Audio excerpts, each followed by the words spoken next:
can't hear what you're saying.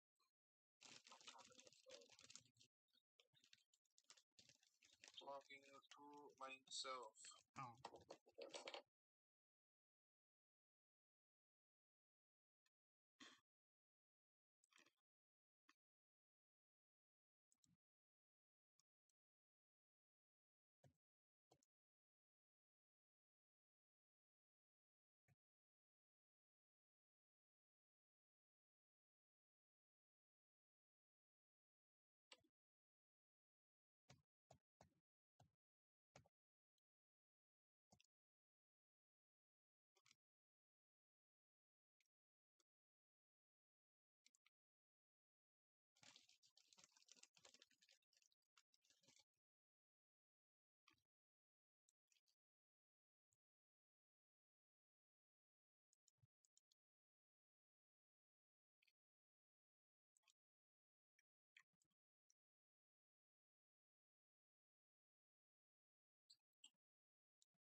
Alright, it should be going.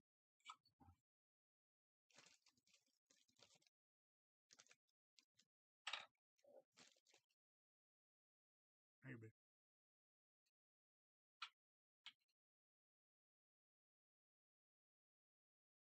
Oh, hell.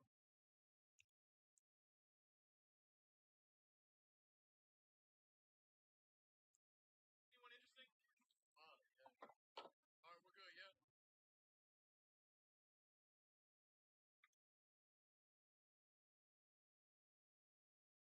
It is live.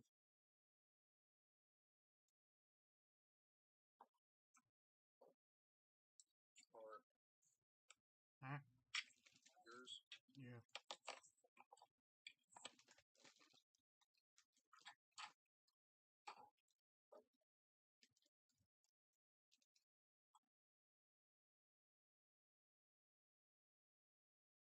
I'm trying to fix that. Sorry.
I'll get it right eventually. Hold on. What? I'm trying to fix this thing. I'm trying to be.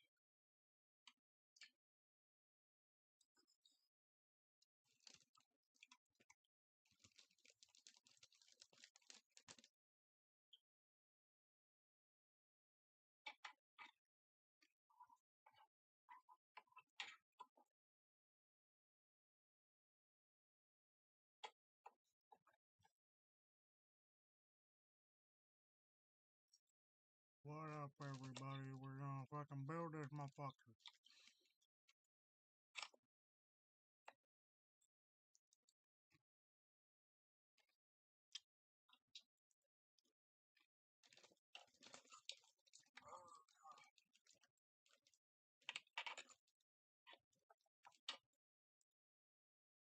Yes.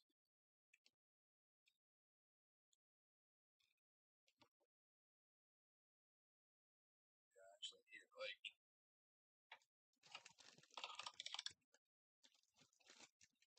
I'll get this figured out eventually. I need one of those little slat stand things.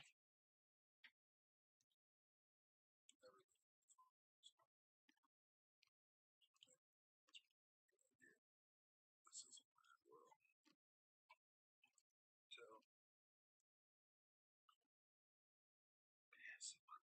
Sticker.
Wait, do I need glue for this shit? Okay, cool.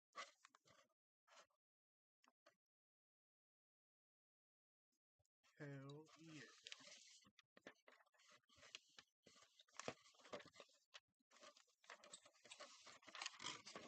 Oh,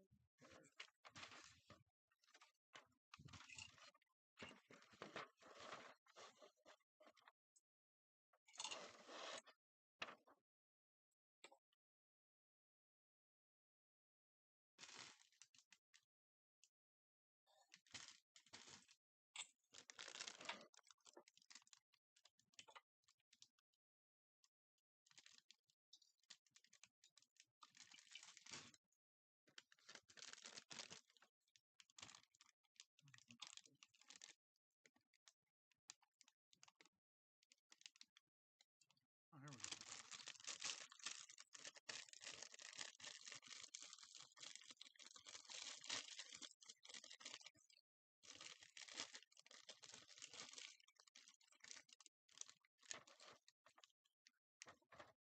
That one's A.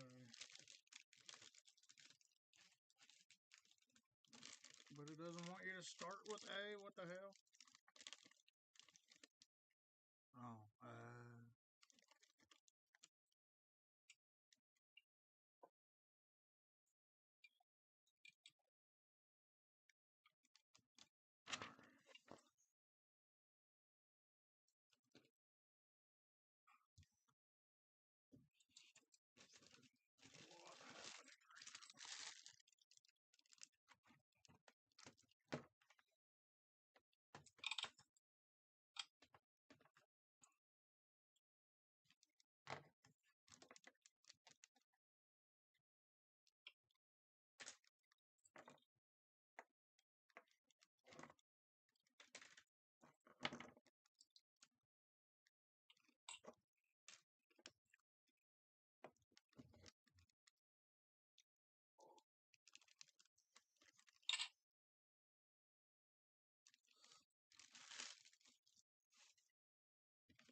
find F1 now.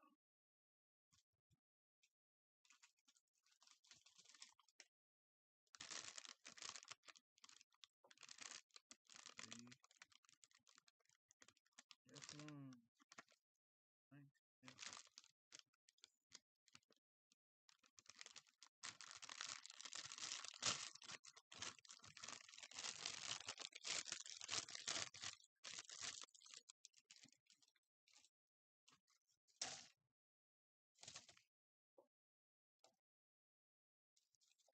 Stickers.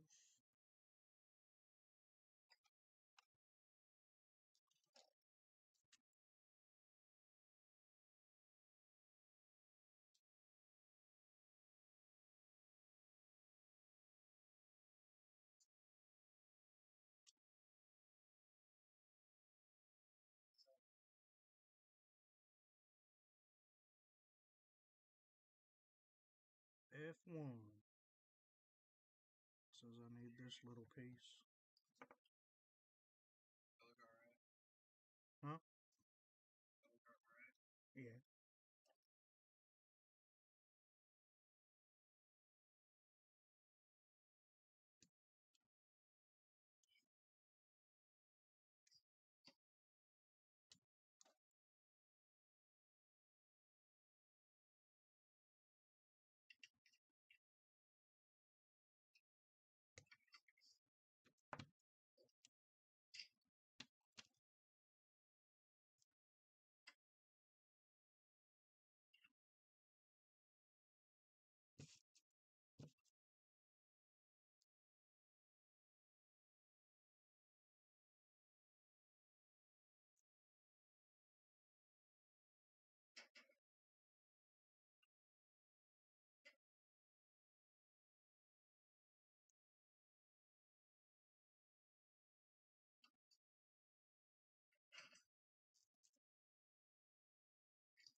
Wish I had a little sander.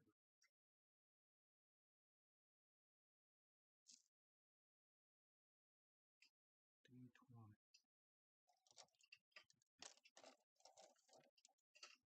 This is D. And that's 20.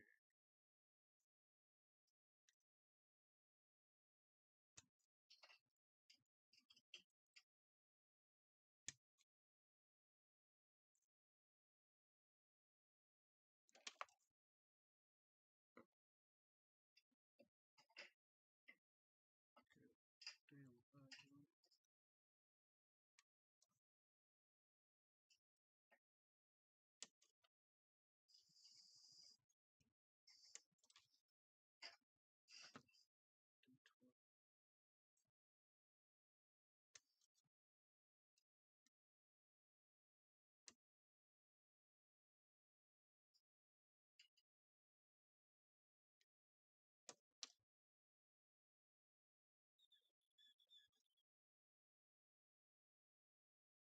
Where's the E?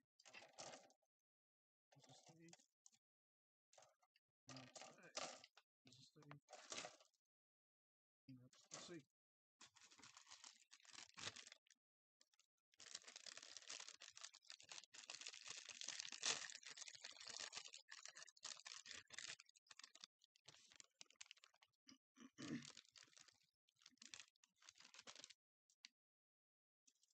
E. E.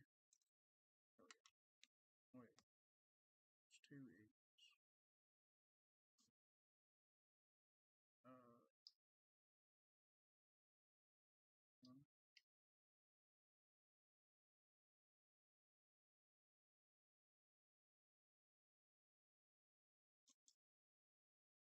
Are there supposed to be two E's?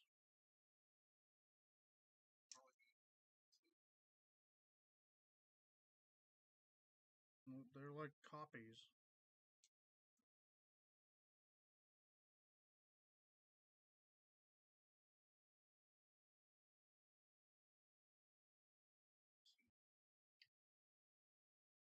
I mean, they look like.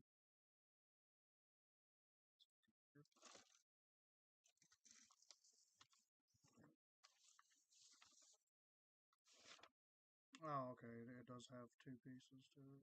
There's two B's too. It's supposed to be.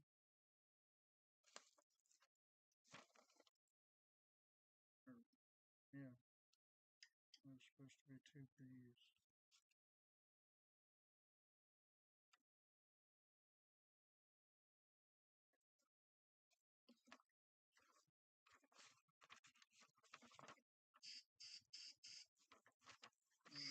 Where's that one piece?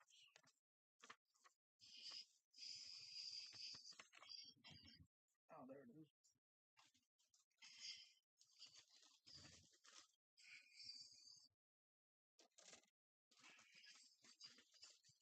Yeah, why is it? It's like,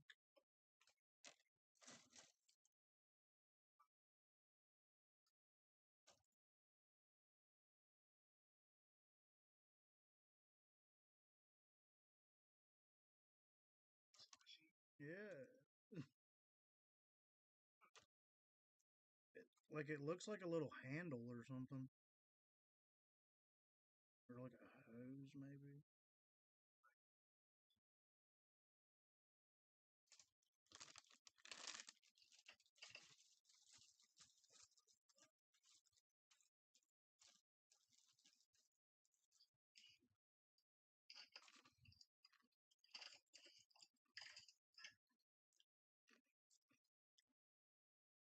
Mm, why is there a bunch of water right there?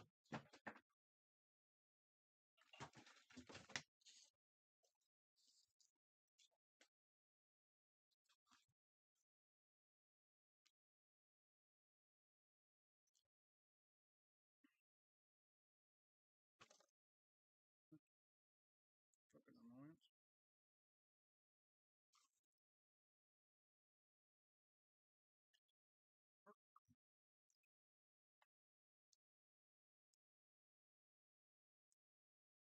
That was crazy.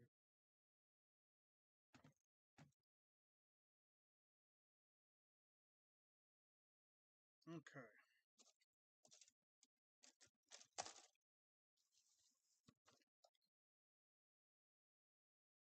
F1 goes on to D20.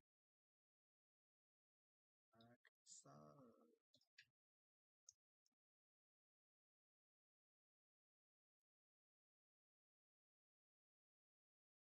And then I need E.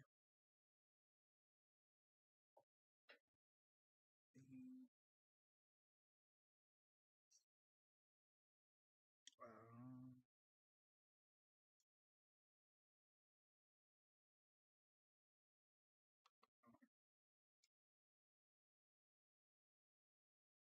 it's 11. Fuck.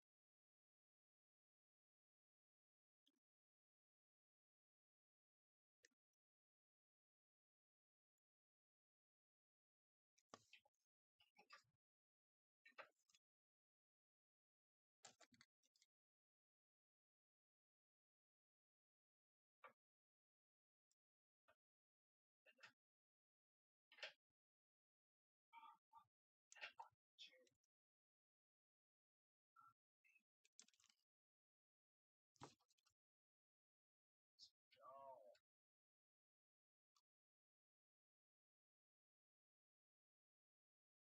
Still see? yeah.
Oh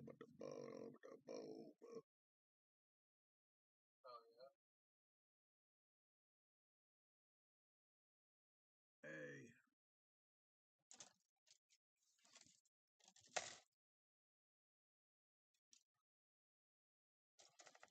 Hey. 29 and 30.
Satan.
Everyone ready? Oh, God. It's not only a UFO library. It's about the unknown. So how many countries do you have files from? Oh, I don't know. I have no answer to that. But we have Japanese files, for instance, and Russian files. Wow. And they went out in the field and brought back debris. What? From this crashed object.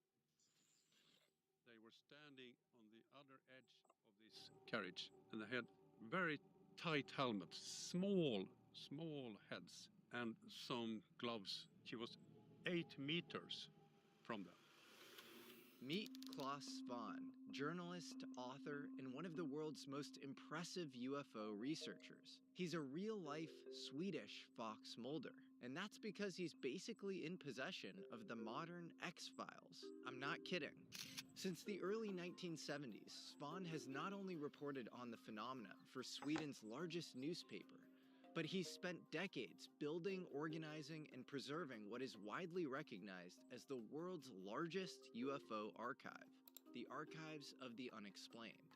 This 16-room building houses detailed witness reports, photographs, audio recordings, radar data, video, and original first-generation documents that no longer exist anywhere else. Time travel? There's a time travel section? What is this, Brown and Burridge? Townsend Brown. Yeah. I went to Eureka, California. Uh-huh. I met with this guy in his garage. We packed it all together and sent it back to Sweden. Behind you here is the oldest UFO group in the world, Borderland Science Research Association. What? There's something very interesting about them. They were knew more than intelligence in certain cases in the 40s. In this episode, we go over a half-century of overlooked evidence. Radar-tracked objects executing impossible right-angle turns. Military helicopters nearly colliding with wingless craft. Sonar and radar returns. And of course, covert European UFO crash retrieval operations. We discussed the Swedish ghost rocket craze of the 1940s. A swarm of at least 1,400 documented rocket and cigar-shaped UFOs descending on Norway and Sweden, never landing on the ground, always plunging into water.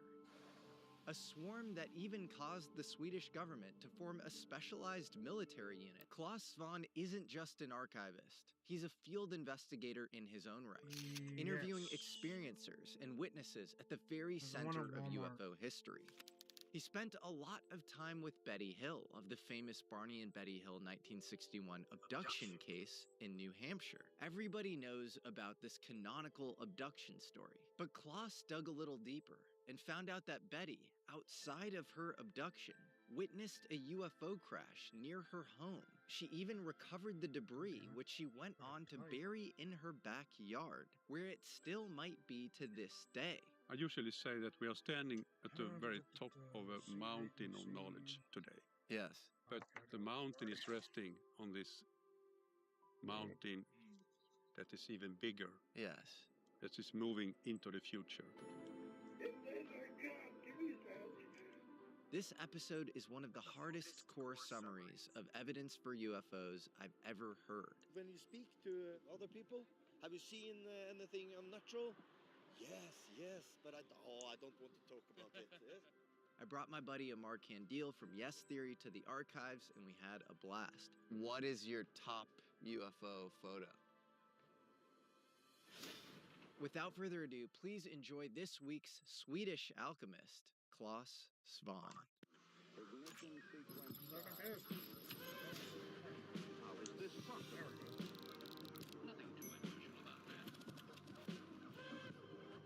Existence cannot longer be denied. Oh fuck! I need A20. We're going to show you 13 mind-blowing use cases for creators using the new AI Workspace 2.0 from GenSpark, Silicon Valley's. Class, we're back. Thank you for being here again, or thank you for having us, rather. We're at the beautiful Archives of the Unexplained. This is just one of 16 rooms, and it's packed to the brim, full of documents. Yeah. And so yeah, it's just so exciting. It's like being a kid in a candy store, and you've compiled all of this. We started in 1973. You started in 1973. So we've been around for a while. That's amazing. Yeah. So you've been literally compiling things since 1973. Yeah, that's right. That's incredible. I want to start with something you have in your hand. Oh yeah. What is that? This one. It's a piece of metallic. It's from Sweden, an island called Väddö, northeast of Stockholm. Okay. In 1957, two carpenters were driving their car in the middle of the night, really, because they were doing some work on Monday. This was Sunday. And suddenly they saw this object coming from east, moving in front of the car, making a U-turn, and suddenly hanging in front of the car, which was totally died. So the car stopped, and those two guys were sitting in the car and looking at the object, and suddenly it went away exactly the same way as it came. So they went out of the car and took a look at on this road, and they found this object there, and it was hot, so they couldn't really hold it in their hands. It was so hot, so it was really burning them. And the car started, and they drove away. After many years, this was analyzed, and I also analyzed it, and it's tungsten or wolfram carbide. This is very earthly. It has every impurity that it was in tungsten in 1957, but tungsten is a very good leader of heat. So this should have been cold in the middle of the night. So the object affected it. So it was so hot. So it corroborates the story of the two carpenters. Really. So it's evidence, and the car couldn't have made this tungsten hot. You think it was definitely it was in front of the car. It was, and it's impossible, really. Wow, it must have been quite the heat to do that. That's amazing. So that's interesting. That's can I hold it? Absolutely. It does feel oddly, very, very smooth, but I'm sure that is also a natural element of tungsten. It is. And you have another object beside you that I brought with me. Yeah, this is actually from outer space. This is not earthly, but it is prosaic. What is this? This is a piece of an asteroid that crashed in Arizona 50,000 years ago. Okay. You can still see the crater. It's a big museum at the rim of the crater. It's 1 kilometer, so it's a huge crater. You can see it from space. It's very, very heavy. It's 99% iron and a little nickel and some other elements. Wow. So you can tell if something like this, and from the beginning it was huge, of course, like a London bus or something like that. If that had hit a city, of course, there were no cities in 50,000 years ago. But today, the city would be gone. Vanished. How much can I feel it? How much of UFO crashes do you think are? This is amazing. It's so heavy. How much of UFO crashes do you feel are physical events, nuts and bolts? Material gets left behind. You can have a crash retrieval team going looking for it and finding a thing and trying to reverse engineer it. Do you think a high percentage of them are? I mean, we looked for one in Norway. Yeah, we did. There were good witnesses. I mean, it landed and it sank. Yes. And in 1946, as we talked about the ghost rockets, the military were looking for them in several different lakes around Sweden. All they found were indentations at the bottom, not a single debris, not anything like that or like the Väddö piece. So it is really strange. I know that some of those UFOs, as we're talking about, could just vanish without a trace. Do you know of any, because this is an interesting question, I think the audience often wonders, in the US, there are all these rumors of reverse engineering and crash retrievals of UFOs. Roswell's like the, kind of archetypal example of 1947, July. But the crashes often seem to occur around nuclear sites, possibly because there is this sort of nuclear connection. Do you know of any crash retrievals or even reported crash retrievals where vigilante citizen who's interested in UFOs goes private and citizens really finds actual material themselves? Not here in Scandinavia. And the thing is, I don't really understand why should those objects crash that often. Mm. They're traveling presumably through space, and they are crashing. Not all the time, but quite often. I mean, the UFO enigma to me is much more complex, and I'm not sure really that we are dealing with like those physical objects all the time. We are from time to time. I talked to Swedish radar observers that have told me about objects that are traveling huge speeds over Sweden. Mm. And of course, they are physical, but some are not. Yes. So where in between could we distinguish? This is one of our UFO hardware. This is something else. Yeah. I'm not sure. Do you believe there are government crash retrieval and reverse engineering programs? Not here in Sweden, that I'm sure about, but in 1946 we had. Yeah. They were out, the government sent the military out to several different lakes and tried to find those crashed objects. You showed us photos. Yeah. Yeah. So but do you think in the U.S. there's an official program around these things? Or? I'm not sure. I mean, I have my expertise here in Sweden, really. Mm. Of course, the military should be interested to find hardware if there is any kind of strange object. Yeah, you'd have to dedicate resources to even try. Yeah, absolutely. It could be Chinese, could be Russian, it could be something completely different. But I think your authorities would be interested. You know, people know of Hesselden in Norway as a UFO hotspot.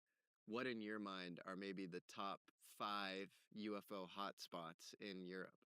I mean, Hesselden is interesting from many aspects first. In the 1980s, early 1980s, we and you from Norway had this huge expedition there, and we could take pictures of them. We can also see them on radar once. But the thing is, nowadays in Hesselden, when you see something on a scientific instrument, the thing is coming up from the ground, going upwards, never the other way. We have in Sweden Dalarna, which is in the middle of Sweden, where we have had several waves of UFO observations. We have a place on the island of Gotland called Martebo. In the new Marvel Rivals update, Magneto not only got a few crazy buffs, but he also got a hidden animation canceled with the new Gambit team-up that makes it even stronger. So first, his Metal Bulwark and his Iron Bulwark don't share a cooldown anymore, so you can shield your teammate and then shield yourself right after with 0 downtime. But on top of that, there's also a hidden mechanic with the Gambit team-up, so now you can actually reload his primary while using the team-up ability, so this completely changes how much damage you can do, how aggressive you can play him, and tons of more clip potential. So it's a lot to manage, especially if you're trying to grab all those clips and turn them into content. Where people go to a certain stretch of a road, watching for lights coming, wandering on this road. But we also know we have been there, we have traveled around and drove our own cars, and they are shouting, "Oh, that is the object," but it was our car. So there's really no place you can go here in Scandinavia to be sure to see something, except Hesselden if you stay long enough. So that's really the UFO hotspot. Yeah, it is. And it's been that for many years. And the thing is about Hesselden, even though most of the things you see are lights in the sky, if you talk to the people there, they can tell you ordinary UFO stories as well, with crafts and sometimes even beings. Yeah, we were there, and it was very easy to tell that an extremely high percentage of people that lived there had experienced things like upwards of 80, 85, 90% of people. And that was all of the report. And everybody had family members and they'd experienced things. It was ubiquitous pretty much. Yeah. Several people in Norway, they have experienced stuff like that, seeing things, but they don't dare to tell it because they are afraid to being chastised. So that's why I know when you speak to other people, have you seen anything unnatural? Yes, but I don't want to talk about it. Yes. You could almost flip the percentages in any other place where if you were to poll people, they would say, maybe 10, 15% would be open about, it's the opposite. In Hesselden, You're the pariah if you haven't seen a UFO or something. I mean, we knocked doors and talked to 1,600 Swedes, and 10% of them had seen something. That's remarkable. But it was only one of them who didn't want to talk with us. The other ones were very open. Okay. And the interesting thing is that we have 22,000 case files from Sweden here at AFU. Yeah. And presumably 1 million I Swedes, might have done 10% of around 11 million, Wow. have seen something. Wow. And last night, I talked with a lady Yeah, I did too. who wrote me a letter. And she, for the first time, told anyone outside her family about something happened in 1971, in October 1971. And she was bicycling in a small city in the middle of Sweden.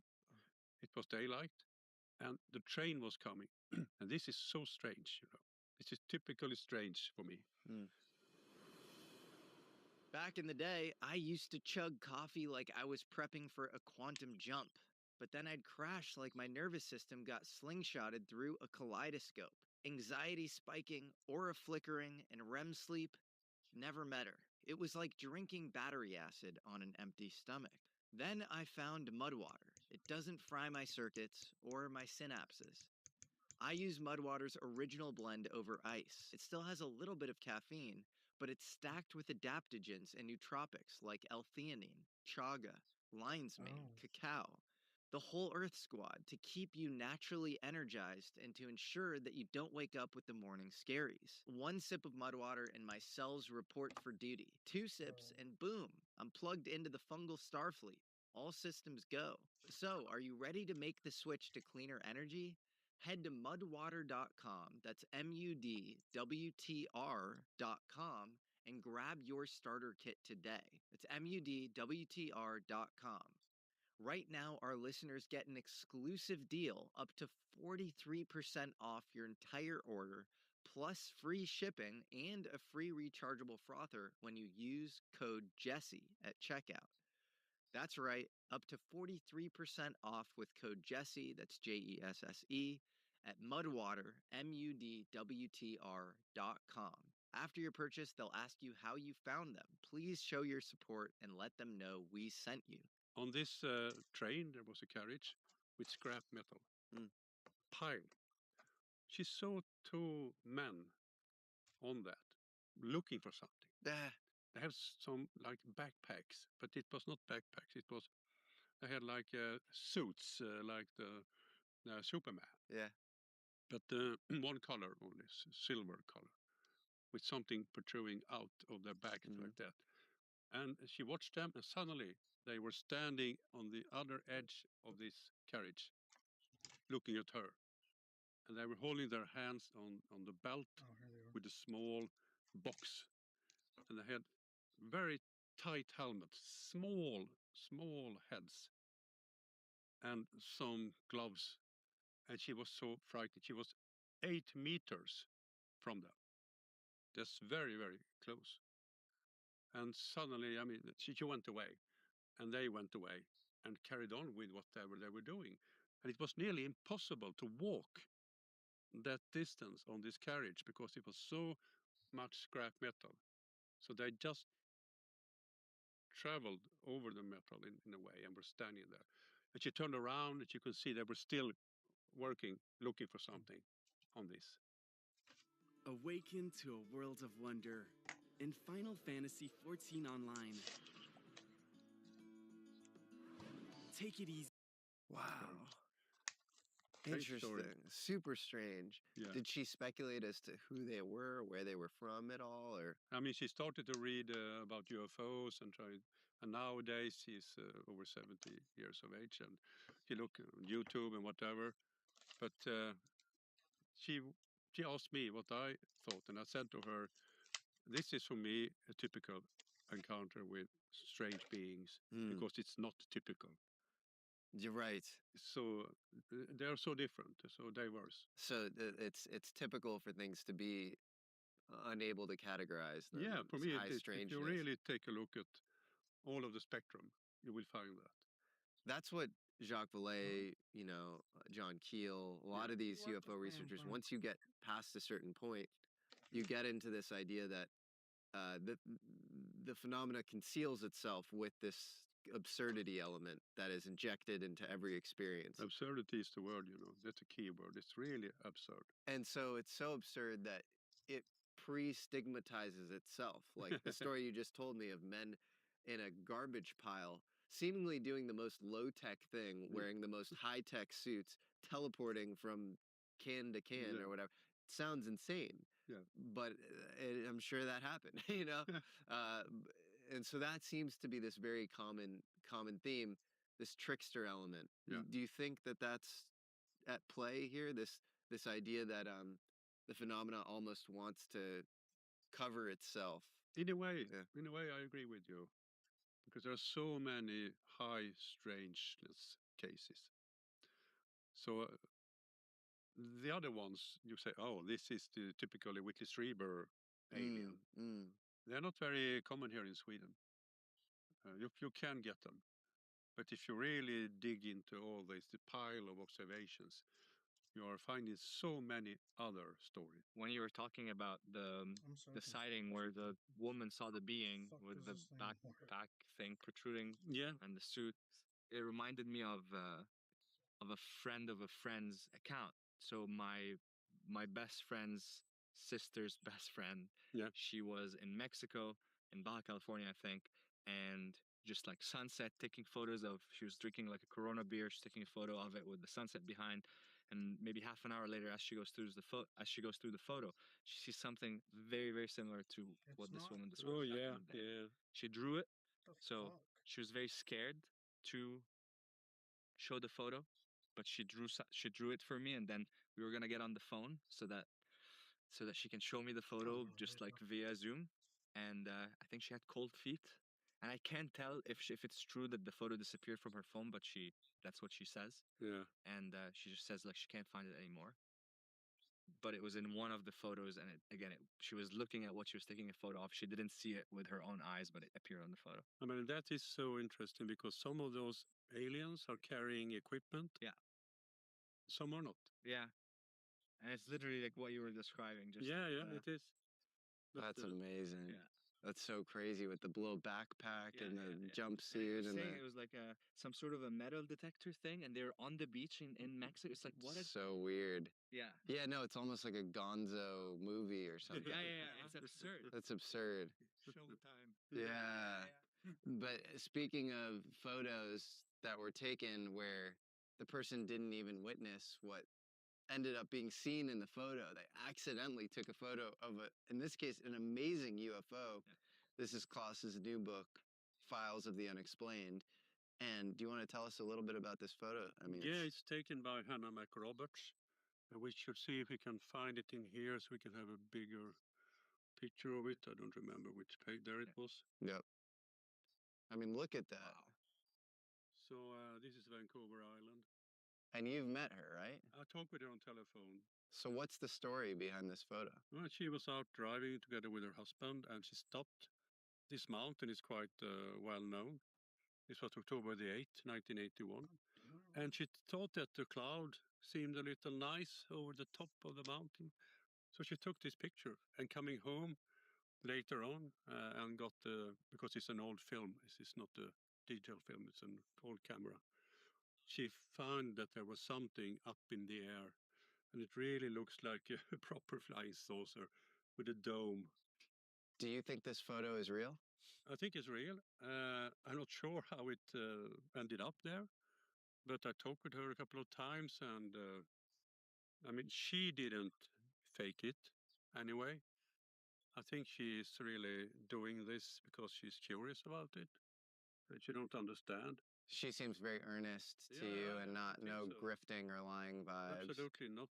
She helped us with the picture, and no problem with that. I mean, it's like this very famous picture, there's with Elizabeth, this little girl sitting there with a nice dress, and her father out in this moor. There were only them, his wife, a little girl, took the picture, and when he got it back from the photographer, the business, you could see this creature standing behind Elizabeth. So the guy who developed it said, "Wow, I'm sorry, but this nice picture of Elizabeth is ruined. Somebody stands behind her. It's called the astronaut because it looks like an astronaut. And nobody knows how it ended up there. Out on this moor, only the three of them, free horizon. Whoa.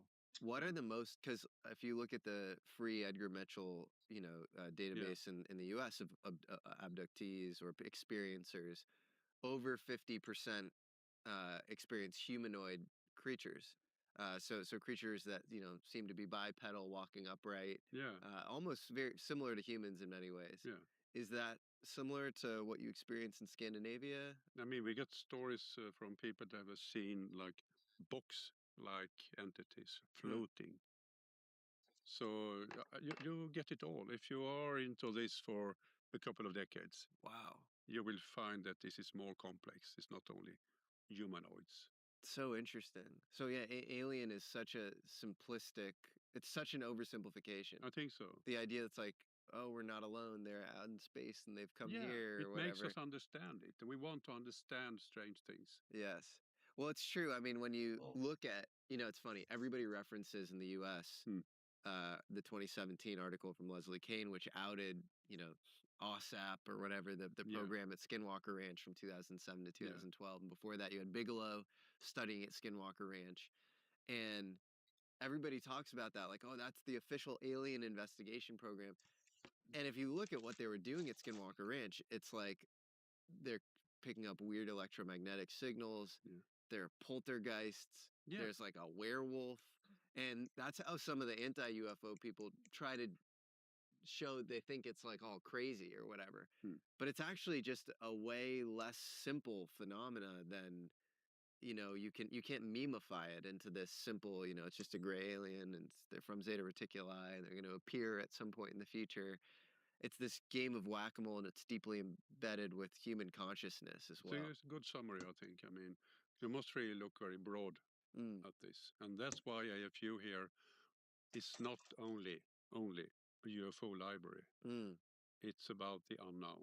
So how do you make, because you have done this Herculean effort where you have 16 of the room that we're in, which is filled to the brim with documents. How do you make progress in a field where what we just described, it's almost like Descartes' demon, where your whole perceptive apparatus, everything you see is at the discretion of possibly some of these entities showing up in random places. And it's like, how do you progress in a field where it's like we're chimps and we're trying to study humans? How do you progress? It is very difficult to do that. Yeah. So most ufologists are looking at a particular small part of the subject. And if you do like this, you will never get ready with what you're doing. Right. Because it's so very much more complex than you thought from the beginning. So most ufologists are saying, okay, this is not interesting. I'm looking at that. Yes. And I think that's not the way forward, really. Whoa. What's that? I just built a budgeting app in Base 44. Guys, Nina just built an app. Impossible. Nina can't code. Interesting. Can it generate reports? It can now. Nice. So you're saying we can all build apps now? Yeah. I'm on lunch. I gotta make a call. I'll be in my office.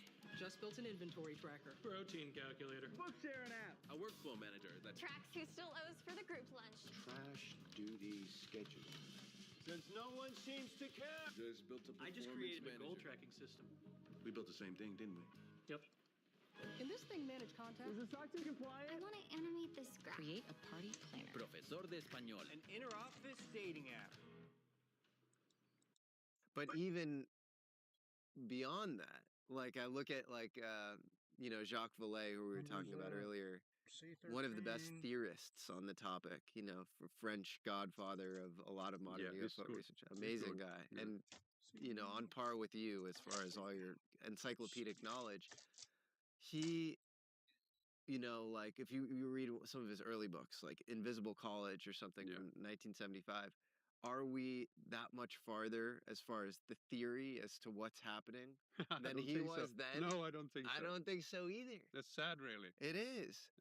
And it's really impossible to get further because it's so huge. Yes. And there is no really good scientific approach to this Yes. yet. We have certain scientists that are interested in this, but they are looking at their small bits and pieces as well. Would one new scientific model involve, science is supposed to be, you're supposed to be this impartial observer. Yeah. And then you have the observed, and there's clear, distinct separation between those two. But maybe in this new model, your own consciousness or orientation towards the subject somehow matters. Absolutely. I met with a friend of mine who is a doctor, and he's also very much into the human consciousness research. He's done research on twins and see what happens if a twin is hurt and if the other is affected. And he found that, yes, there are clear indications that twins are interacting without knowing that. Wow. And he really says to me that the human consciousness is a big part even of the UFO phenomena. It has to be. And I think so as well. Yes. Yeah. Are you familiar with studies in parapsychology and that sort of thing? Yeah. Because if there is some sort of mind-matter interaction, then that obviously has to affect, what we see. Yeah. We know so little about what's inside our heads. Yes. Yeah. Gray mass, but that's not the answer.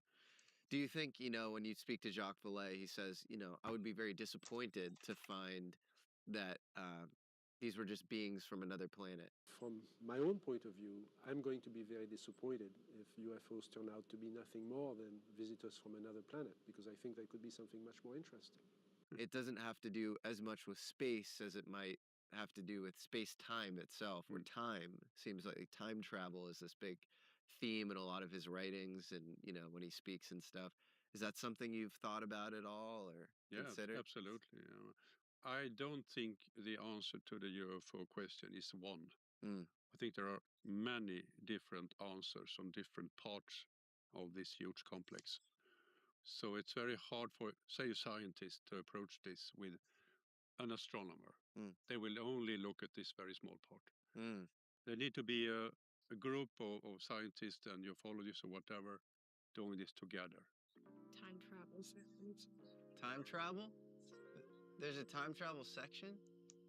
No, what? Time and time travel. What? Time loops and space twists. Let's see if I can find the Wendell Stevens stuff. Maybe I have not a clue. Oh, now I will crush. But Crush Amar. No, I'm just kidding. You can spare it. This is the NASA scientist. Oh, wow, dude. So you can see here, if you read the labels here. Corliss. Yeah, William Corliss. He wrote this series of books called Source Book Project. Only about enigmas. So here you can see psychology. Like his working papers. Then he passed away, and I contacted his widow, and it took me a couple of years. Was he at all was there any part of his official work at NASA that overlapped with UFOs? No. Or was just a hobby? Yeah, just a hobby.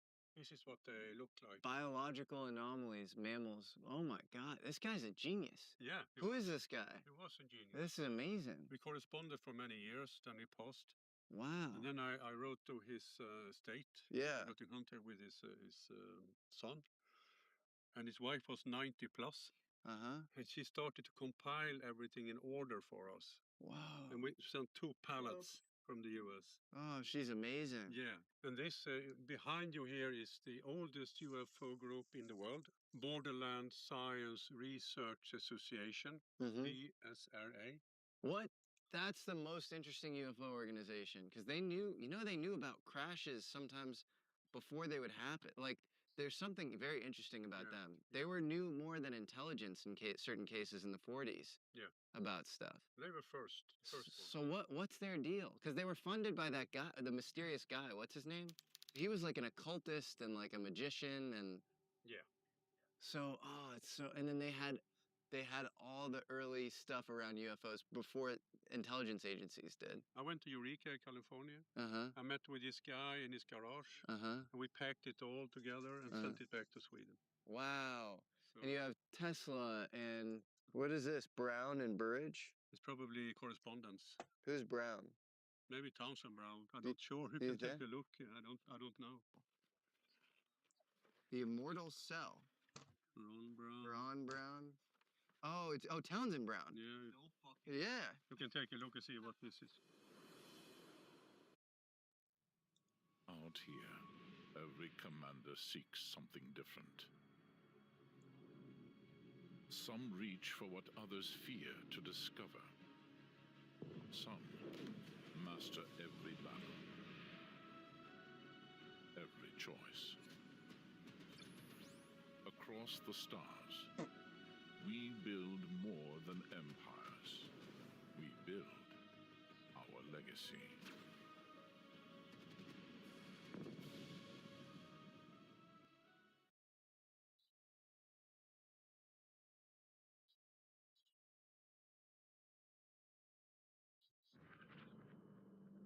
This game, you're not ready for it.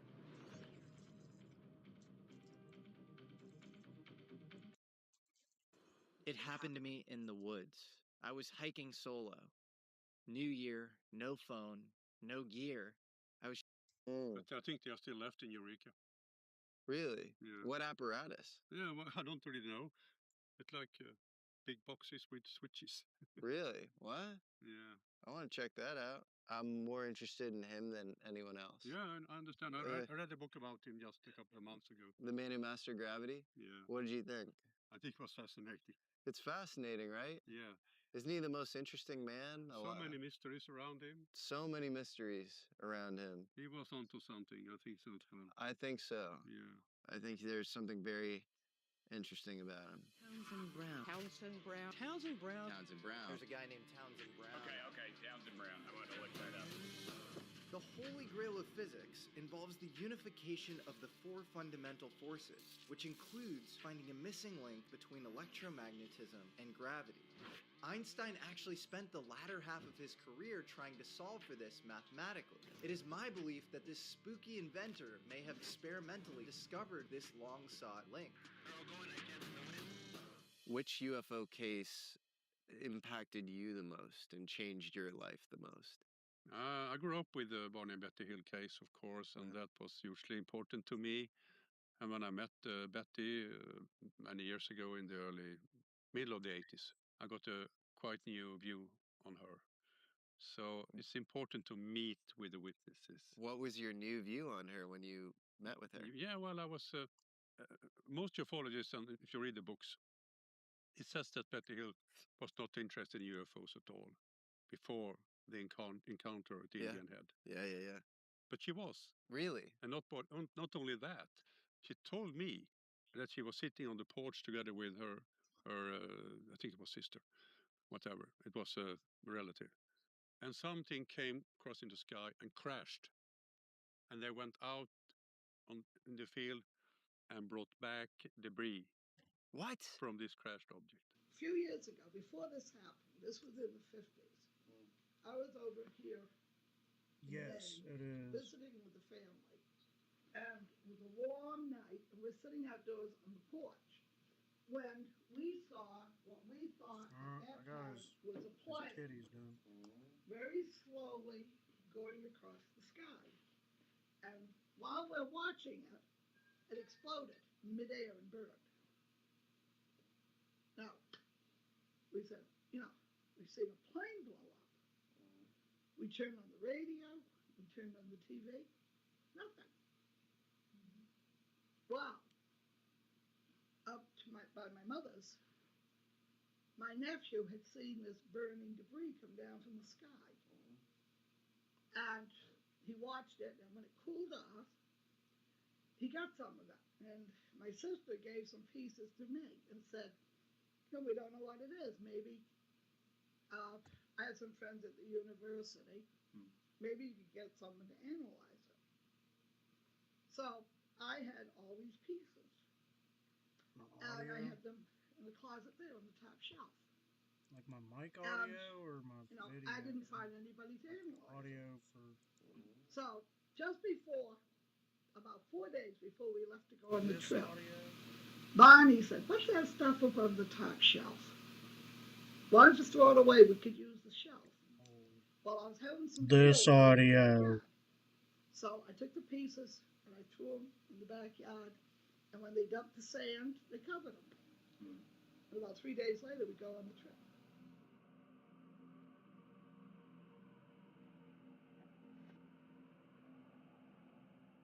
Really, Betty Hill. Yeah, and she brought it before her encounter. Yeah. Everything is still out there in the garden. If you, so we got to go to her house. You must dig there. I will. Yeah, it's not her house anymore. So, but it's in New Hampshire. It's in Portsmouth. In Portsmouth, New Hampshire. Yeah. No way. So that story you can listen to at IFU's website. I have this conversation with her. It's in writing, and you can hear her voice telling this as well. So the bottom line is she was very much into UFOs. That's fascinating. Yeah. We got to go dig. And not a single ufologist really cares about this. They don't want to know this. Her granddaughter is a UFC fighter. Yeah. And I think she's friends with Joe Rogan and has gone on the show. So maybe contact her. Yeah. Say, hey, who are the residents of the current house? This is under. We can go dig and find this thing. You're wearing this epic. It's all the way up. Oh, geez. Oh, geez. First abductees, 1961. You know, I know his granddaughter. Yeah, is she Angela Hill, right? Yeah. She's a UFC fighter? Yeah. Crazy. What is she? She did my podcast and didn't tell me. Joe Rogan. Her grandfather was Barney Hill. I was like, no, that's mad. That's amazing. You should do that. She was a lovely lady, I should say. And she told a very interesting story. And also when she drew the object, it looks like a box with sharp edges and big windows and a brim, like a hat. Wow. And you believed her? Did you feel like she was No, that's not. I think this is the other one I got. Honest with me, and as I said, she was a very nice lady. She treated us with a sponge cake, and we were there all the day and talked with her. Sweet. So, but it complicated the story. Yeah.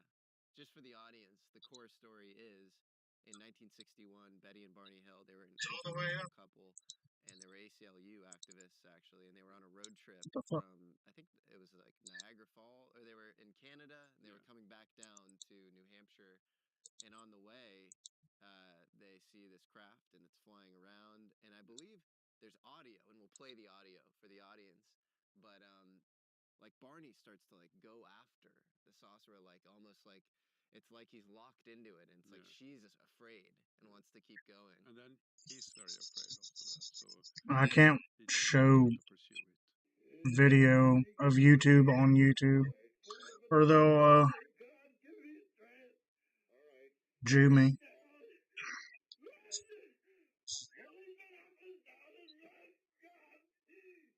Oh, fuck. When in fact what happened to them was much more complicated. I mean, if the being said we're from Zeta Reticuli, that does point. Well, they didn't say that because that was the star map. She drew a star map. That's right. Yeah. And that star map is. Wait, I think I have Netflix. Lots of stars. Right. So it's not. Not on this. I have it on my fucking PC. And she asked about this map on the wall, and they told her that this was commercial lines for them. I did this. Make business. Yeah. Really. I believe, have you read American Cosmic by Diana Pasulka, or are you familiar with it? Yeah. So she talks about the CBS show Outer Limits playing playing 11 days, premiering 11 days before this encounter that Betty and Barney Hill had. Show and the crashed metal debris in her cupboard. That had happened before. So it's so many things before. So you cannot really be sure exactly how they interpreted things during hypnosis. Right. Well, Pasulka also says that the aliens in Outer Limits have eyes that wrap around their heads, and that's what they see as well. So it's almost as if their perception is somewhat shaded. Maybe their preconceived notions and knowledge. Yeah. So interesting. Yeah. You know, also another weird fact about that case is C.D. Jackson, Charles Douglas Jackson, who ran psychological warfare and was very involved in MK Ultra, and then went on to, I believe, give the Zapruder film, which is the film of JFK getting shot with the missing frames. he gives that to Time Magazine because he's very involved in sort of perception management for the public at the time. He's head of the psychological strategy board with Gordon Gray and a few other guys at the time. He goes and visits. I know who it is, 2 Austin. weeks after their abduction. Hello, Austin. It's like, so it was already like. Alright, I guess I'm done with that stuff. Now I can move on to. Warfare operations, you know, a guy who's very high up going to visit these 2 abductees. So strange in 1961. I don't know. It's not easy, you know. It's not easy. 18. I think we have to find that artifact. Yeah. Have you been digging for any other artifacts? Are there any other objects? Yeah, we have here in Sweden. Me too. I don't have enough fucking followers on TikTok though, because I don't have enough clips. Who said that he was a young boy. He met this craft and aliens outside. 18 and he got 7. this thing from some sort of metallic tablet, and he hid it. He hid it underground, and we went there together with him, trying to find it. Wow! But we couldn't find it. Oh. Really? No. Is there anything? Have you ever found any objects that you think are? No, we haven't. The only one that I showed you. I mean, things like that, but not any bona fide smoking gun thing like that. Do you believe that humans have in their possession, on the civilian side, objects that might be from these beings, whatever entities we're interacting with? Because, as you know, Jacques Vallée publishes his mailing address online. Yeah. People will mail him pieces, and recently Gary Nolan actually just went on Joe Rogan Experience, and you know, one of the pieces came from Ubatuba, Brazil, where this explosion occurred on the beach, and this fisherman. Magnesium. Exactly. Yeah. Magnesium with extremely anomalous isotope ratio. What the fuck is going on? There were such things at that time. I think it would have been possible to have created, but you would have needed a centrifuge. Yeah. And why the hell would somebody with a centrifuge, you know, give a piece of mail to somebody in Brazil on the beach to mail to Jacques? It just feels a little crazy, but. And why do you build a spaceship with magnesium? Oh, okay. It's not very good to travel in. Oh, I'll tell you why you'd be in a spaceship with magnesium. Okay. Because magnesium bismuth is a high K dielectric. Oh. So it stores a lot of electromagnetic charge and it discharges it very quickly. Oh. And so if you look at like, you know, my belief is the anti-gravity or gravity manipulation effect is the Byfield-Brown effect, been named after Townsend Brown. Yeah. And if you put a high K dielectric insulator in between 2 capacitors, one negative and one positive electrode, the thrust increases dramatically the higher the K, the dielectric. So all of his papers include it's 2 things. It's barium, aluminum, barium, and magnesium bismuth. And so and bismuth specifically is this big really important part. But I don't know, maybe magnesium itself has some issues with it. Yeah, magnesium itself is not good, but if this alloy maybe. I have to sign into my shit. What he found had it was like micron layers thinner than a human hair. I don't remember my password right now.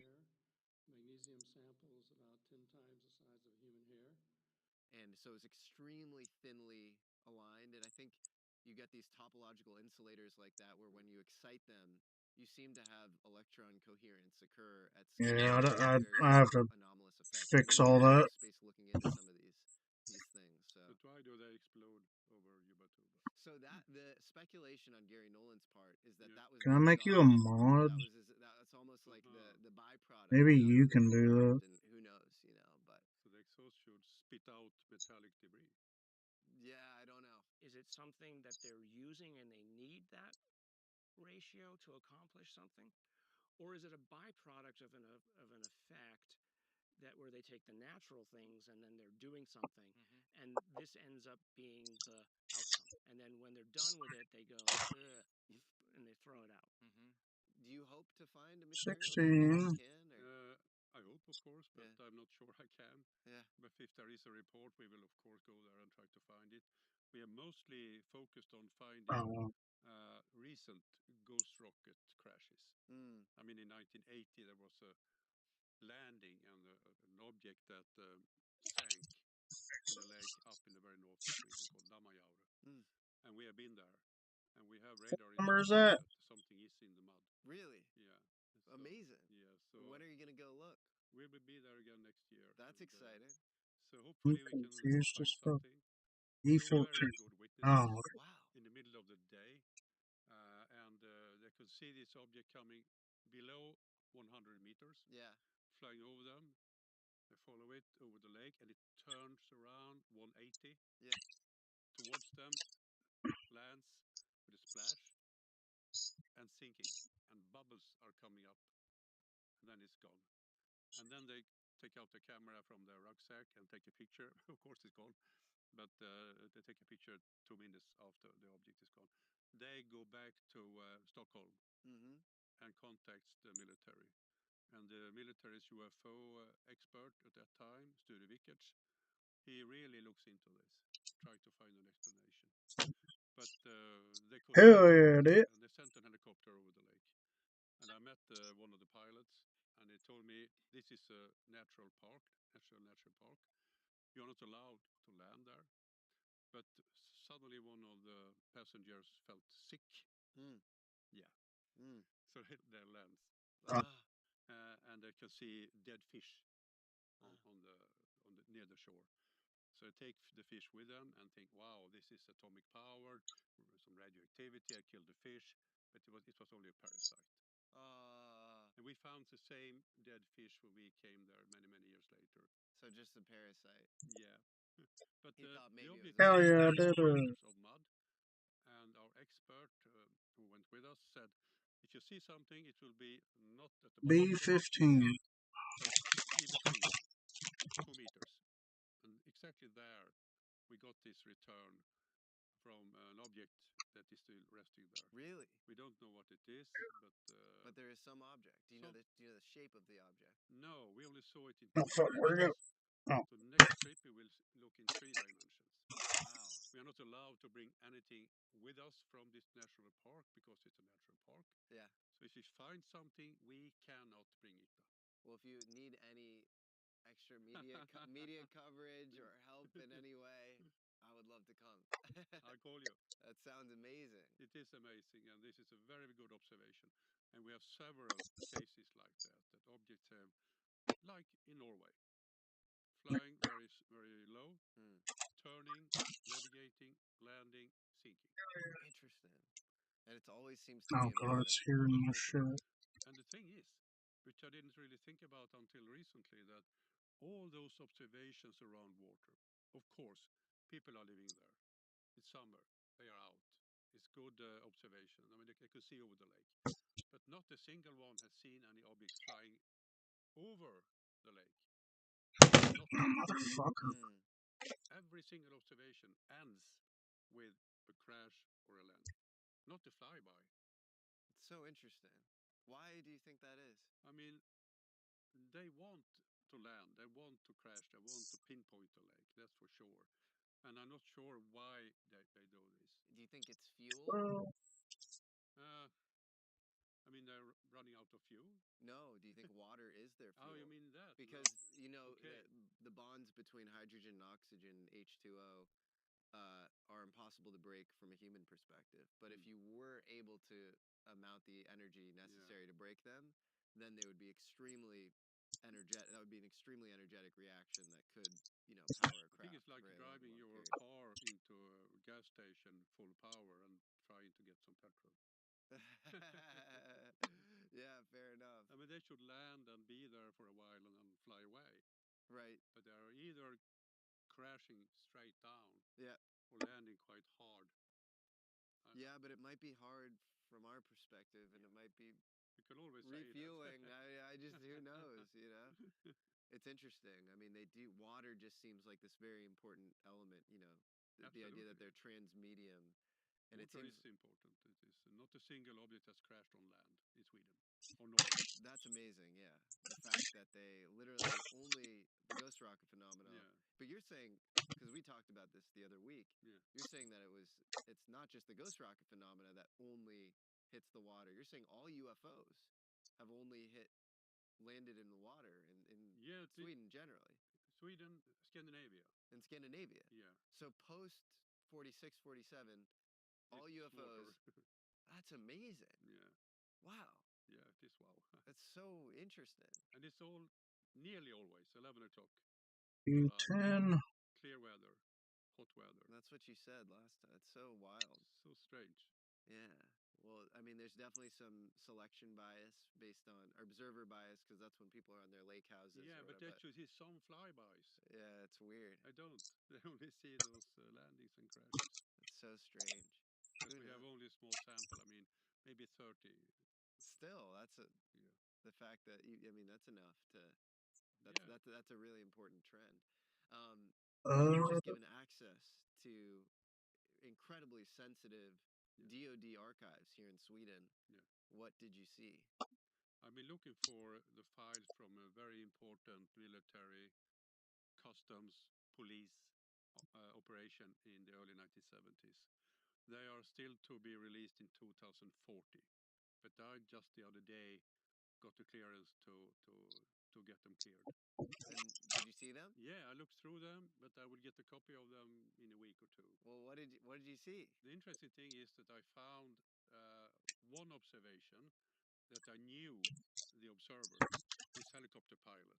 He was on standby looking for the trespassers that were flying in from Norway to Sweden in nighttime. Very strange object. Sometimes aircraft with no signatures, no lamps, nothing.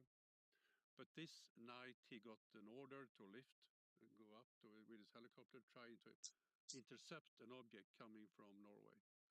And he and his co-pilot, which I will talk to next week, he was flying 20 meters over the treetops. And it was moonshine, it was snow, so it was very, very good seeing.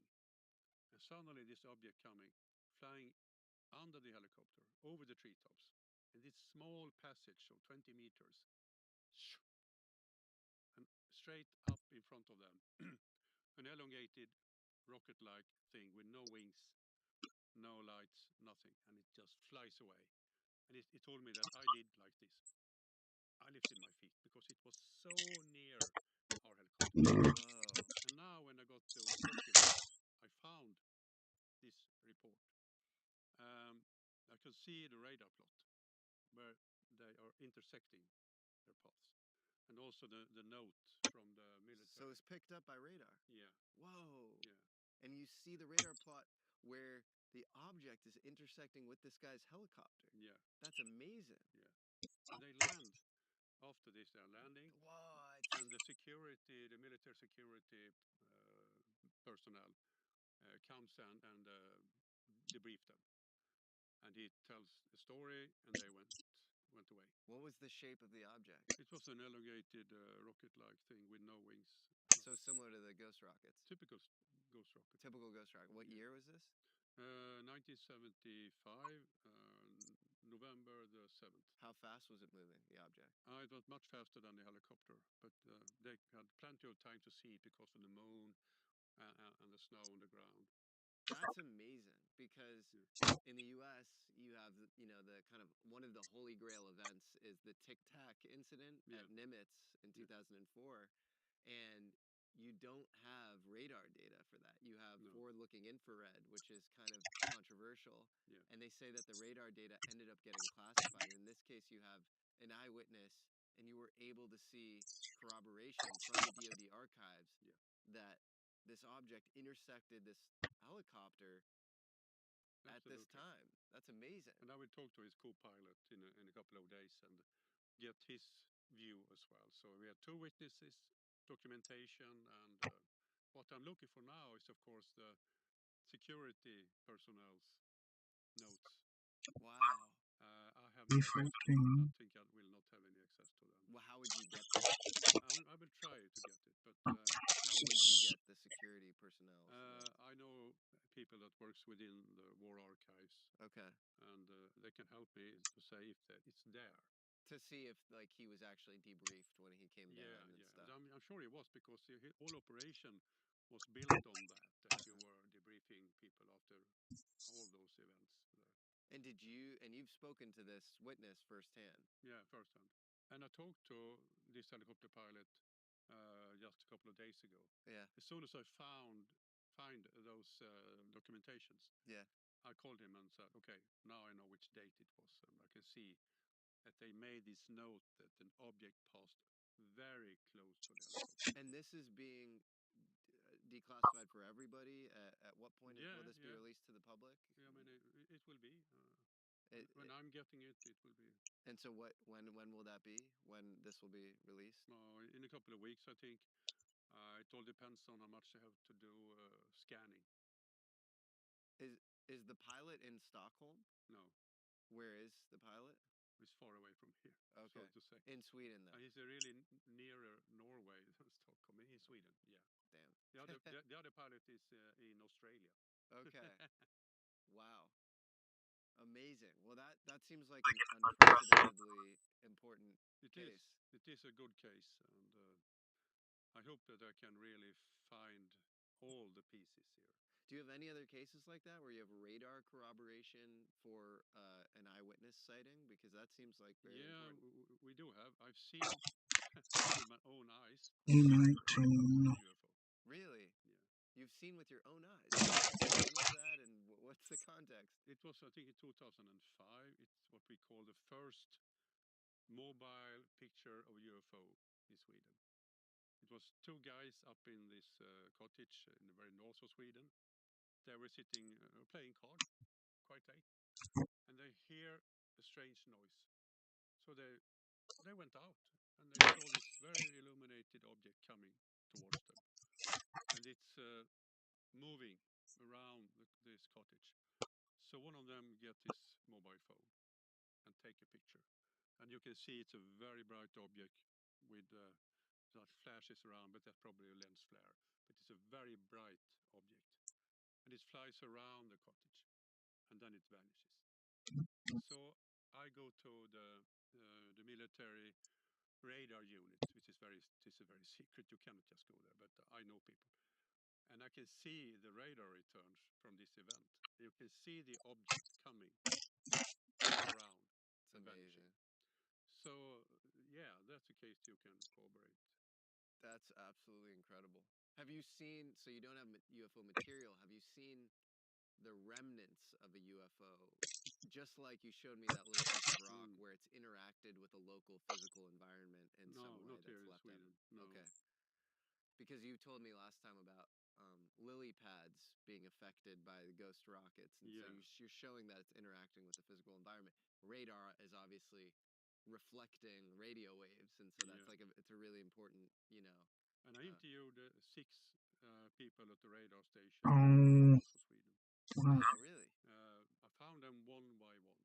They were there in the winter of 1973, 1974. At that point, they had left this mountain. They're deep inside the mountain. They are up on the surface, at the lunch. And they are looking out around, and suddenly they see over the treetops this cigar-shaped object moving like this. So they are running down into the radar equipments and look, and they can see the object on their radar screens. And it's doing 90 degrees. Sorry. And suddenly it flies away over Norway and straight up. Hold on. Every one of those 6, I found them. Sorry, I didn't see your messages until just now. Are telling the same story. Wow. All 6. Yeah, I need to make more videos. Amazing. Do you have them all on I don't like doing. I don't know what to do with my like. That's good. The problem is face though. See that their commander in the mountain. They were asked by him to take pictures of the radar screen, so they did. Yeah. But I have not found them. I don't know where they can be. Is the tape published on your website or? No, I never published the tape. E20. In my books. This is Hilary Evans and his wife, Mary Evans. They run this. They are passed away now, but it's still Mary Evans Picture Library. You can buy pictures. One of the biggest picture archives in England. Cool. So, and half of the books you see here comes from Hilary. Look at these books. Some of these are beautiful. Yeah, those are the classic ones, really. Frederick W.H. Myers. Yeah. I have that book. And we have it in very early edition. connections. And You know what inspired him to write this book? I don't remember now. Jesus' resurrection. He wanted to prove it using science. Well, he didn't manage that. William James was president of Society for Psychical Research, but he was close with William James and part of that. You know, E-21. What do you think of this? I think it's something military, but not what the conspiracy theorists. Conspiracy theorists think that this is weather modification, weather control. Yeah, if they're doing that, they're doing it very bad. Speaking of conspiracy theorists, you wrote a whole book on solar flares. Hold on. So, what do you think of solar flares? People say that now. I've got my mic all the way up. I don't know what's going on. I mean, I'm not like speaking into my mic, but I've got my fucking.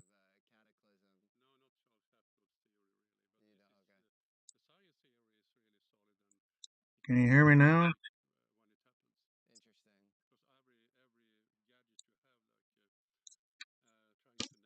Interesting. Because every gadget you have, like trying to navigate, Yeah, and some of the solar events in the past, like the 1859 Carrington event, would wipe everything out. If that happens today, it'd be very devastating. You'd have no electronics, no Wi-Fi, your grid would be down, no running water. Yeah. And we don't have the spare parts. Yeah. So it will take months and months and months to rebuild the electrical system. Do you think that B11. send with them a message, or there's any sort of intelligent B11. a scientist in Can you hear me now, Austin? He's in London, in Hampstead, outside of London, named Rupert Sheldrake, and he writes about the sun being conscious. Yeah. He wrote the Gaia book in the 1970s. Yeah. I grew up with that, and I know about Rupert Sheldrake very well. Yeah. No, I don't think the sun is conscious. I think it's a star. And the star does what the star does. Yeah. Where's this motherfucker go? Yes, but okay, if I were to push Oh. back, maybe the magnetosphere of the Earth is very important for all animal morphology to grow correctly. Like you could put frog embryo in a Faraday cage and it won't grow correctly. If you put it next to a Wi-Fi router, it won't grow correctly. So there's something about the Schumann resonance, which is part of the anthropic principle, allows things C5. and then the sun creates the perfect amount of UV radiation to create the perfect amount of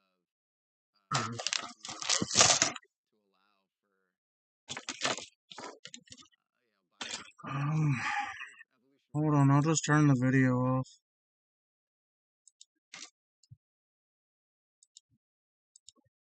Can you hear me now?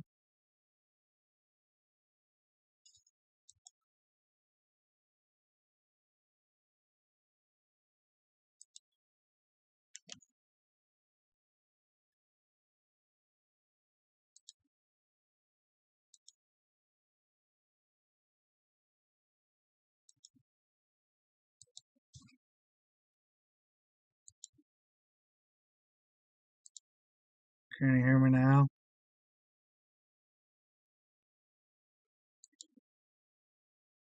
Can you hear me now?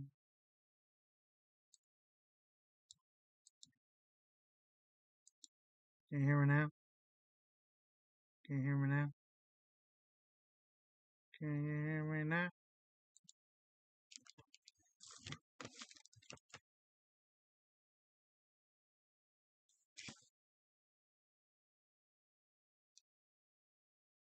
Oh, yeah.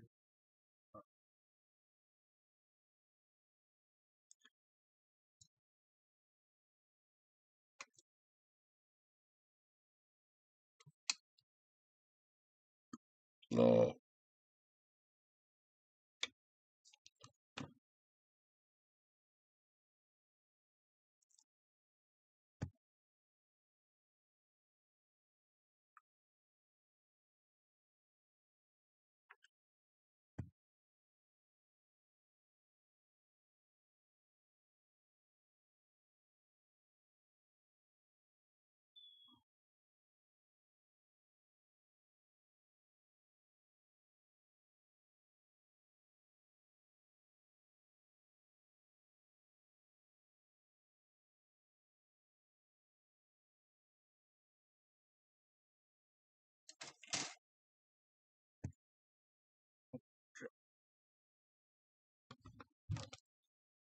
The fuck was that?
I have an arm.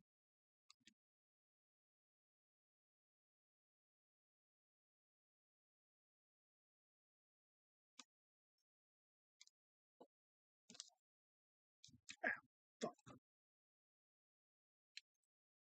Getting kind of hungry. I need something to eat.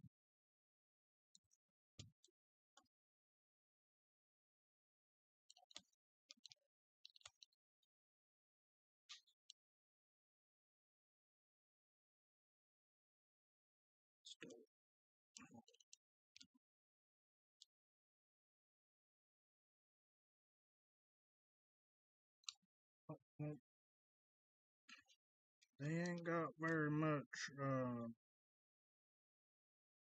range of motion.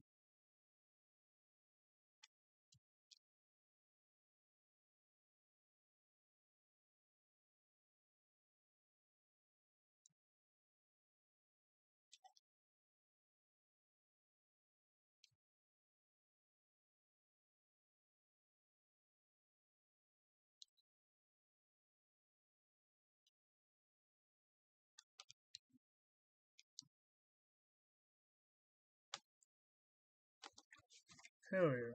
Now I just need to do the others.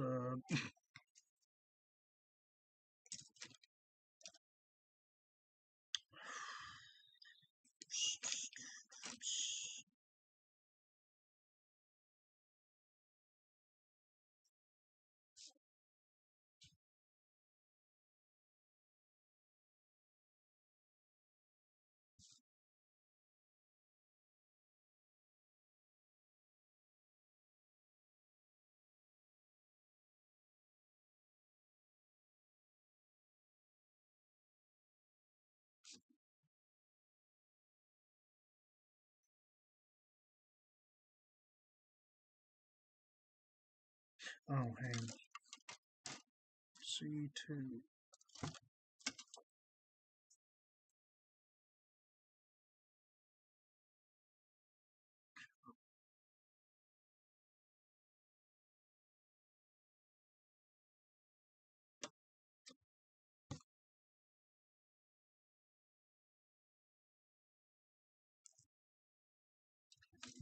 My butt. A25.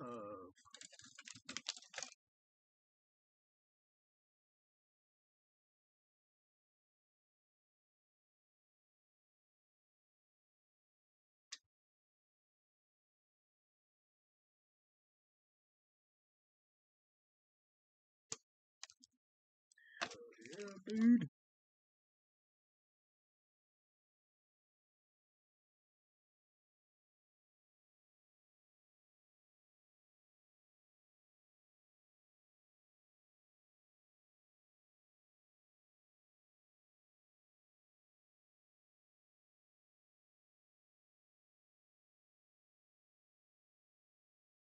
25.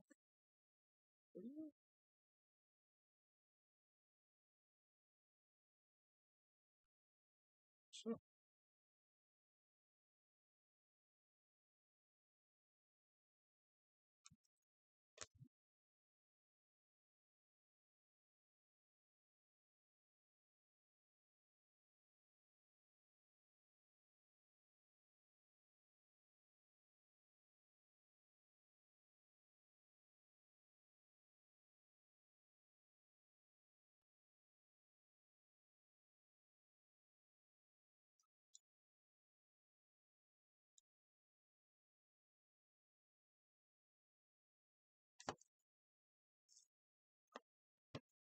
Okay. I need E.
What audio? I don't have any audio going right now. This. So confused. Hello? No, it's not. Hello?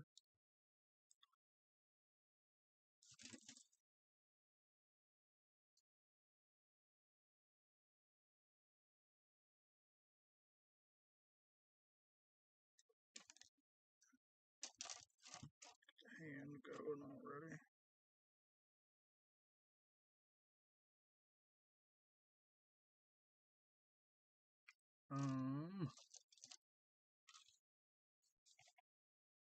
B4.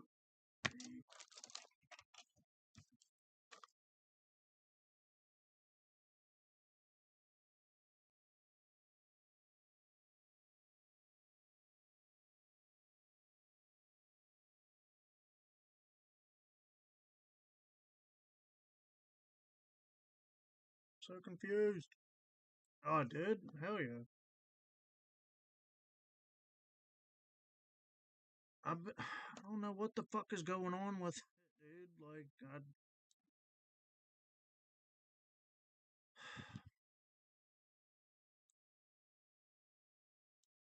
hello?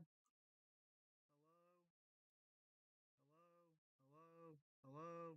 Hello? That's as low as I can make it.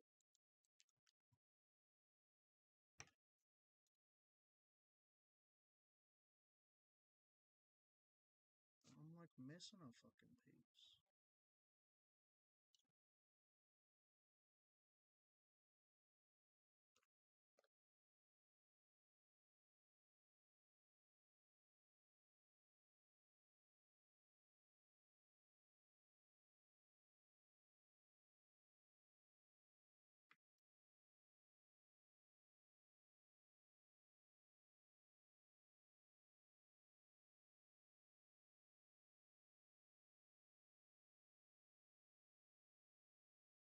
I'm so confused, dude. What the fuck?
hear me now?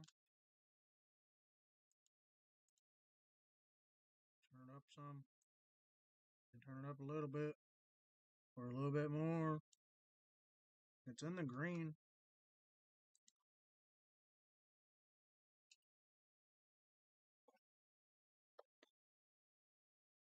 B11.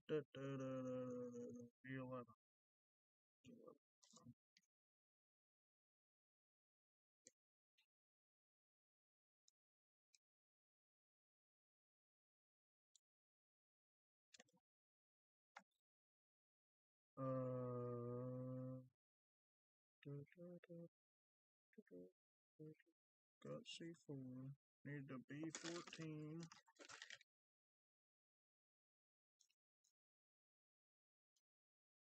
Or wait. It's a C14. That's a B14. I already took the 14. What the fuck? Is there another B? Oh, okay.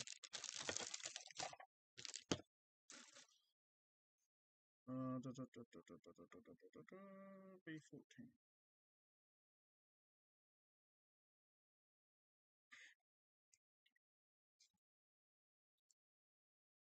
I guess I get a 15, 13, 13, 14, and 13.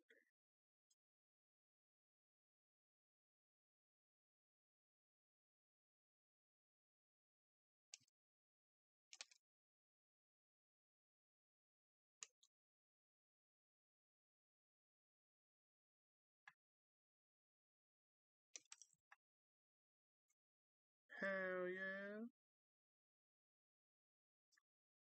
Oh, I need these two.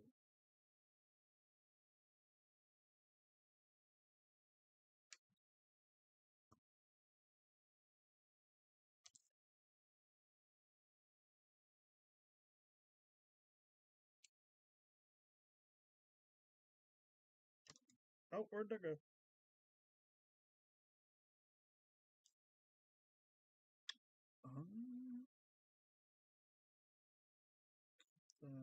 Need a B10.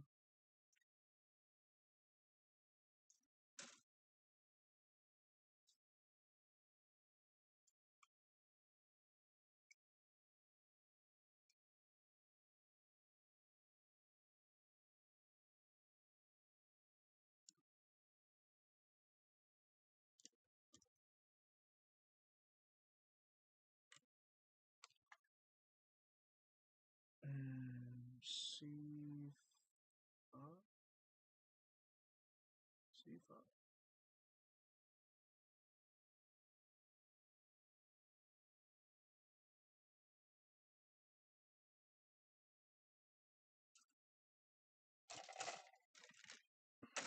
C5.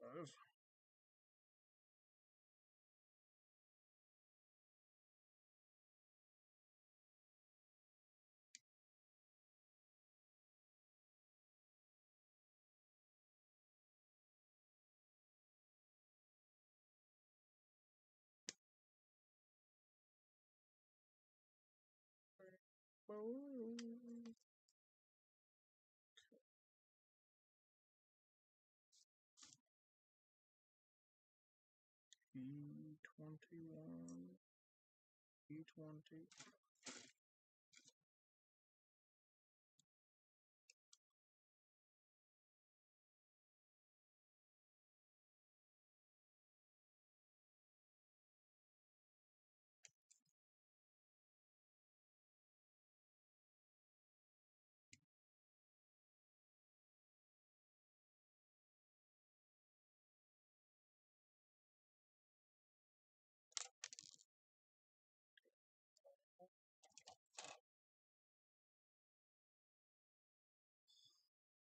And B11.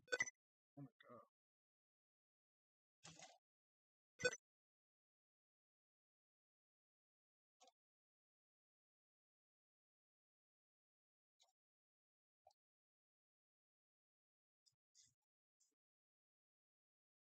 B11.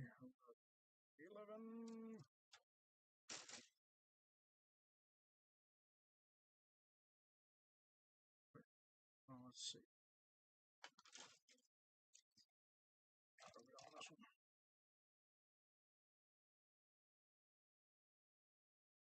Already get it off of him? Oh, fucking God, bro, really?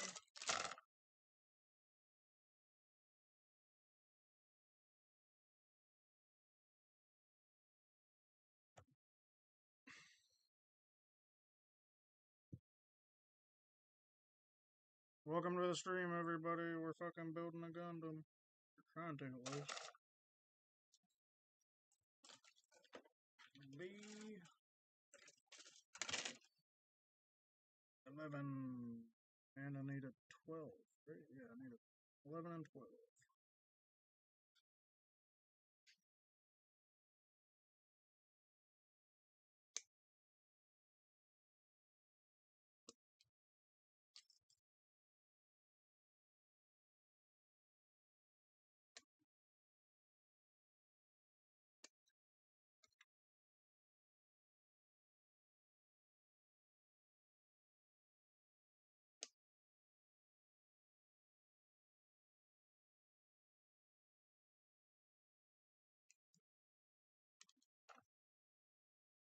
I think that's it.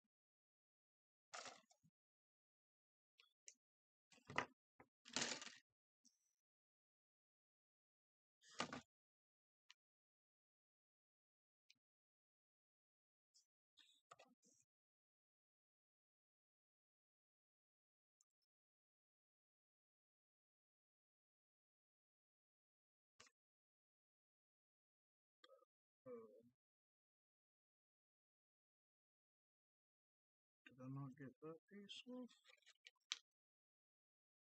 Oh.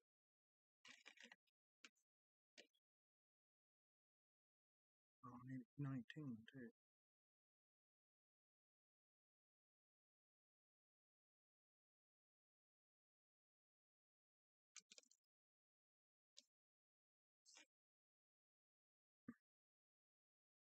Mm, 10?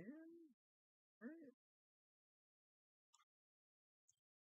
Oh, I need 11. I already have 19.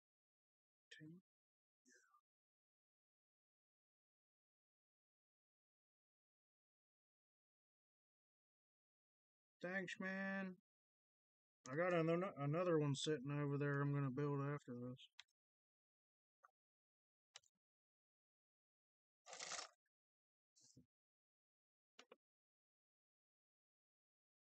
Not that piece. This.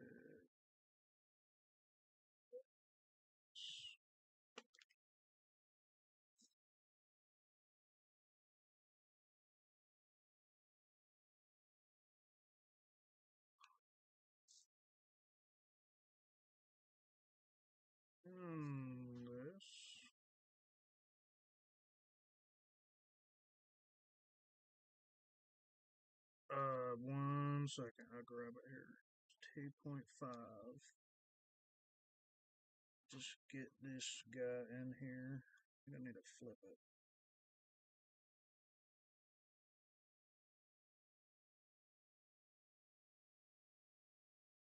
Looks right.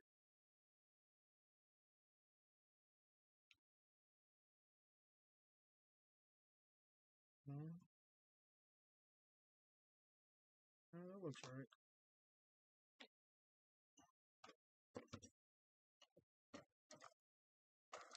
I don't know if you can see that. I'm on a horrible fucking... Hold on, let me go to my OBS.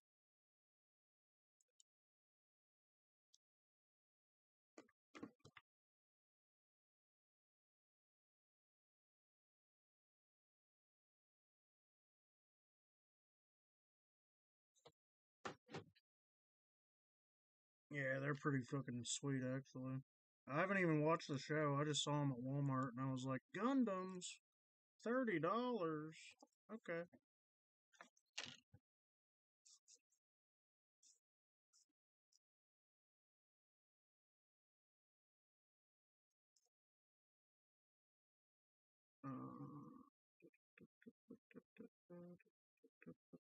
There we go. Maybe. Yeah, there Hell yeah, dude. B-15.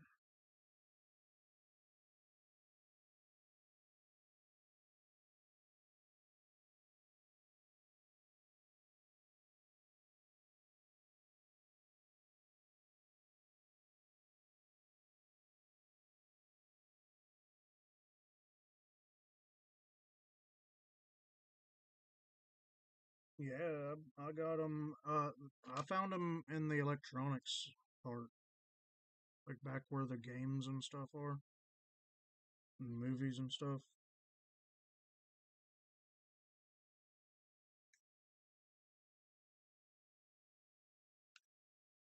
B12. Goes right here.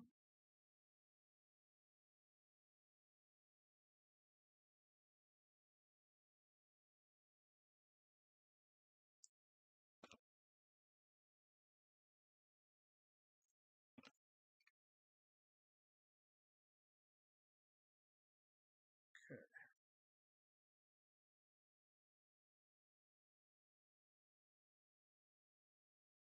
Where's that piece? I didn't get that piece.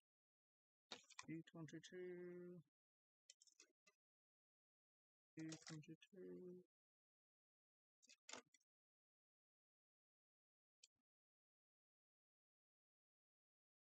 Hey, I was forgetting something.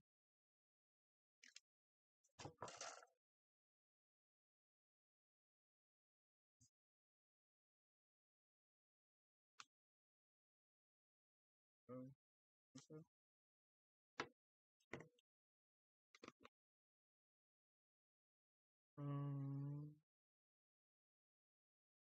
Wait, where was I? Right here. Okay. Need to find that E10. Did I not get an E10 either? What the fuck? Oh, there it is.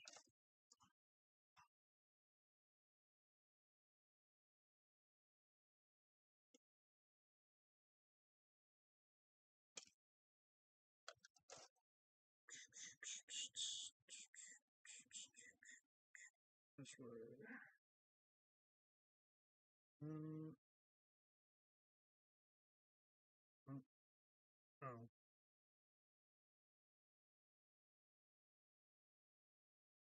Sure that's moving good.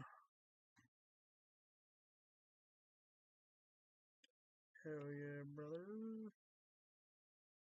E11. What is this? Yeah.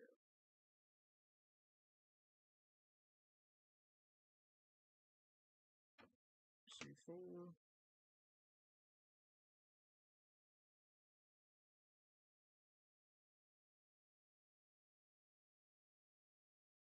$14.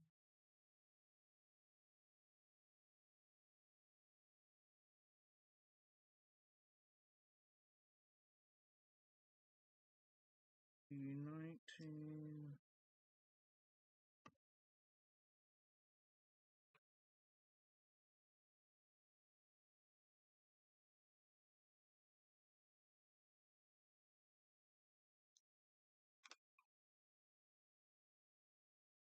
$13.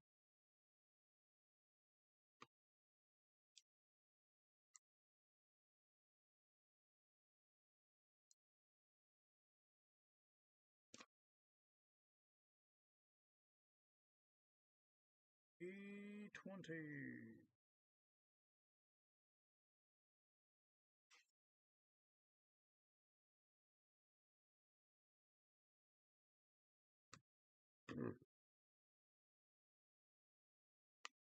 There we go. E21.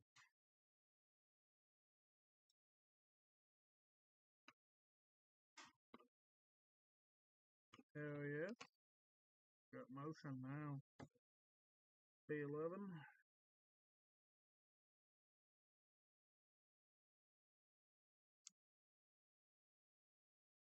Uh,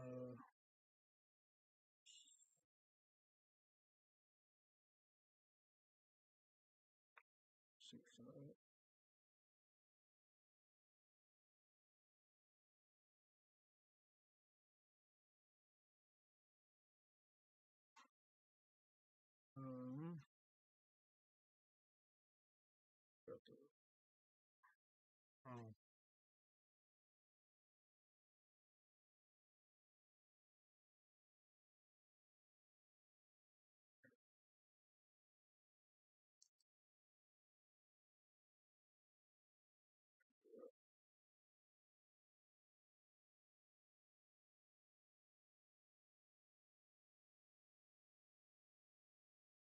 fingers.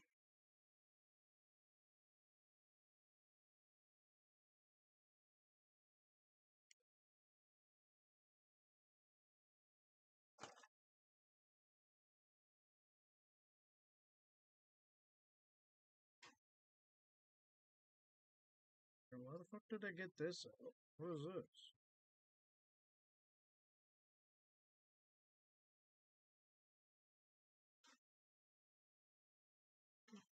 What's that?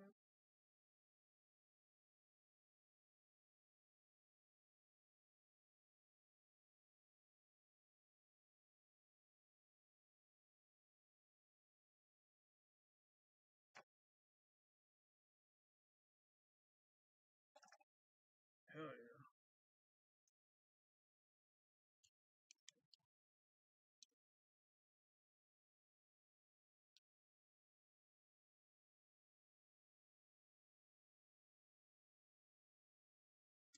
Oh.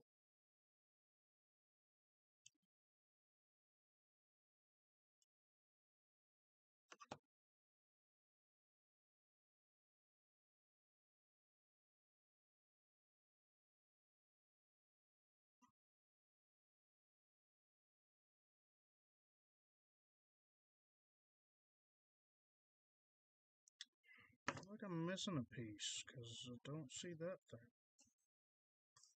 What piece was that even? B10.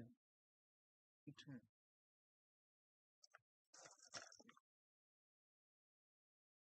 Oh, I didn't use...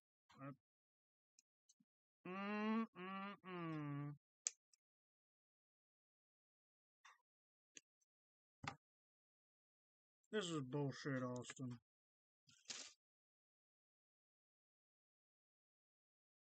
It says do it towards the inside. Yeah.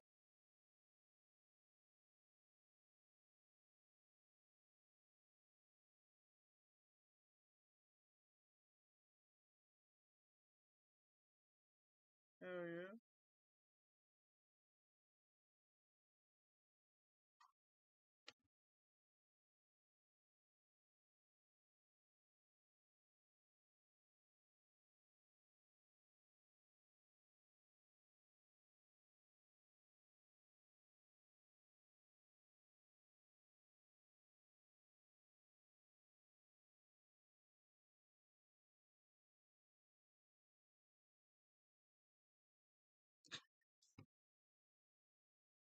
Oh, my ass is hurt. I'm gonna have to go make some food. I will be back shortly.